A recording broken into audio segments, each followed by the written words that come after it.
The sole main purpose of government is about securing our rights, not trying to find ways to trample on our rights.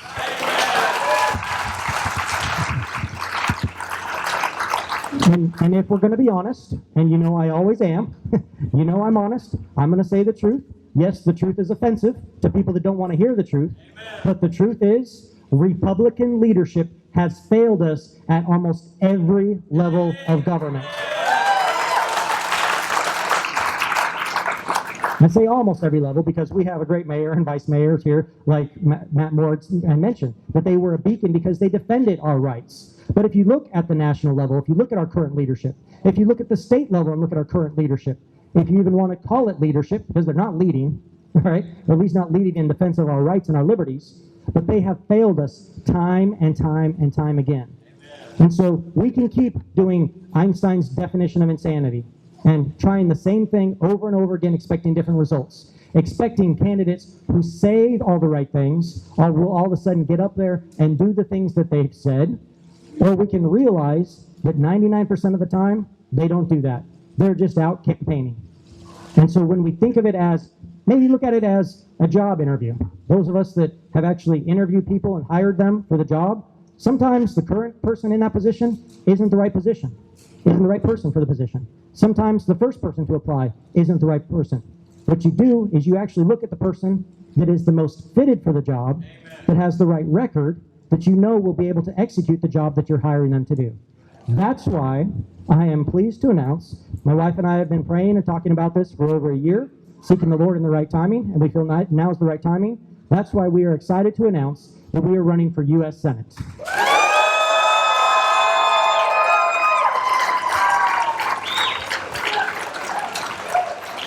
We are honored to have your support. We're honored to have your vote. We are honored to have you stand with us because I have stood for you and I will continue to stand for you.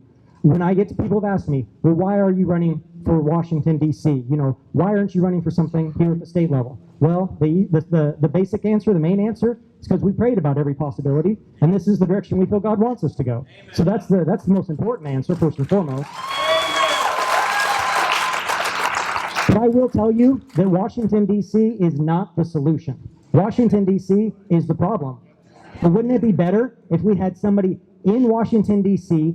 fighting for the state of Oklahoma to keep Washington, D.C. out of our affairs, only doing what they're constitutionally supposed to do? That's what I'm going to do. I'm going to stand up for our state, and I'm going to uphold the Constitution. Now, people have asked me, well, what about your platform? Well, what are you going to stand on? Well, obviously, I'm going to stand on a truck. But besides that, my actual platform, obviously, my main focus has always been on defending our rights. Amen. So when it comes to defending the Second Amendment, I've proven that not only will I defend the Second Amendment, I will advance our Second Amendment rights. Amen. When it comes to defending the lives of the unborn, I'm not just going to give speeches about it. I've actually passed legislation to protect the lives of the unborn in the state of Oklahoma. When it comes to fiscal responsibility, I voted against Republican-led, out-of-control growth of government budgets and against government Republican-led tax increases. I'm going to stand firm. So I'm going to continue to fight for our rights. That's always going to be my main focus and my main priority. But people have also asked me, what else needs to be addressed? What can be accomplished in D.C., or more importantly, what needs to be accomplished? And there are three main things that I think have to be fixed, or we will cease to exist as a nation, or at least the nation that we know. First and foremost is obvious: election integrity. We have to fix our elections. Back in November, a couple of weeks after the 2020 election happened, I was the first person to file bills for audits here in the state of Oklahoma to change our laws and to question the election that took place in November. You might have recently heard that there was a call for forensic audits in all 50 states. I'm not only the only senator, the only legislator from Oklahoma to sign on to that letter calling for forensic audits in all 50 states. We need national voter ID. It must be a requirement. You must be able to prove who you are to vote. Not to make it harder to vote, but to make it harder for the Democrats to cheat. Because that's what they do, and we all know it. We must have election integrity, so that's one. Along with that, we have to secure and close our border.